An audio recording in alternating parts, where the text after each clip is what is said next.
Hello, I'm Kevin Hayes, the Story Man.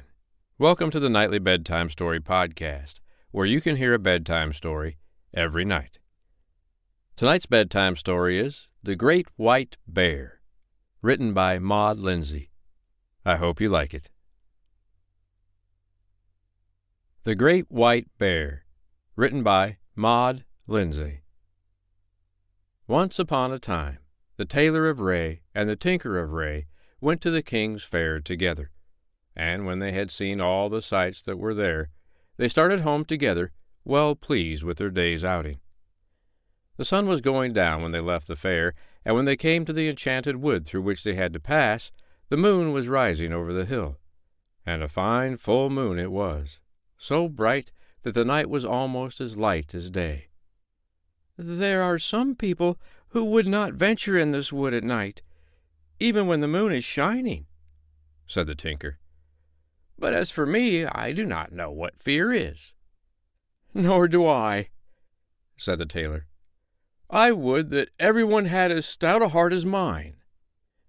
And it was just then that Grandmother Gray's old white sheep, that had wandered into the wood that eve, came plodding through the bushes. "Goodness me, what is that?" said the tinker, clutching his companion's arm. "A bear!" cried the tailor, casting one frightened glance toward the bushes. "A great white bear! Run! Run for your life!" And run they did. The tailor was small, and the tinker was tall, but it was a close race between them, uphill and downhill, and into the town. "A bear! A great white bear!" they called as they ran, and everybody they met took up the cry, "A bear! A bear!" till the whole town was roused. The mayor and his wife, the shoemaker and his daughter, the butcher, the baker, the candlestick maker, the blacksmith, and the miller's son, indeed, to make a long story short, everybody who was awake in the town of Ray came hurrying out of their houses to hear what the matter was. There was soon as large a crowd as went to church on Sunday gathered about the two friends, and the tailor and the tinker talked as fast as they had run to tell their thrilling tale. "We were just coming through the wood," said the tailor, "when there, as close to us as the shoemaker is to the blacksmith, we saw—" "A terrible creature," interrupted the tinker. "'Tis as large as a calf, I assure you." "And white as the mare's shirt," cried the tailor. "It is a marvel that we escaped, and if it had not been that I saw it first," said the tinker. "But I stood my ground. I did not run till the tailor did." The two would have been willing to talk till morning, had not all the others determined to go to the wood at once and kill the bear. "I cannot answer for the safety of the town till it is done," said the mayor. So everyone ran for a weapon as fast as his feet could carry him. The mayor brought his long sword that the king had given him, and the carpenter a hatchet.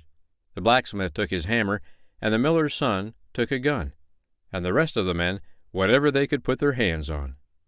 The women went too, with mops and brooms to drive the bear away should he run toward the town, and one little boy who had waked up in the stir followed after them with stones in his hands.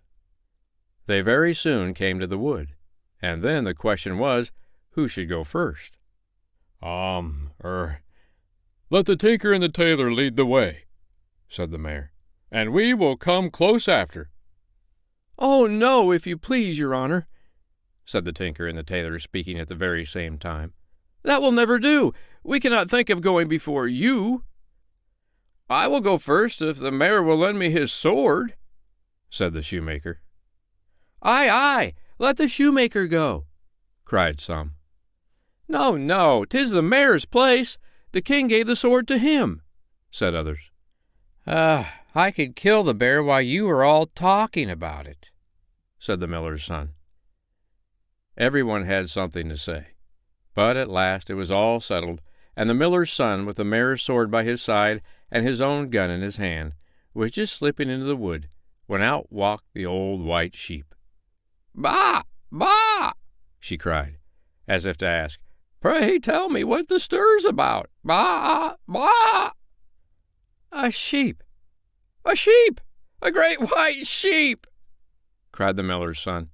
And then how the people of Ray did laugh. They laughed and they laughed and they laughed, so loud and so long that their laughter was heard all the way to the king's fair and set the people to laughing there. But whether the tailor and the tinker laughed or not, I do not know. I hope you liked tonight's bedtime story, The Great White Bear, written by Maud Lindsay. Oh, boy. Can you imagine that sheep going back and telling her friends what happened? Well, what happened was I was walking through the woods minding my own business, bah! And then they said, "It's a great white bear, a bear!" And all the other sheep laughing, bah! Bah! Bah! Bah! Some people.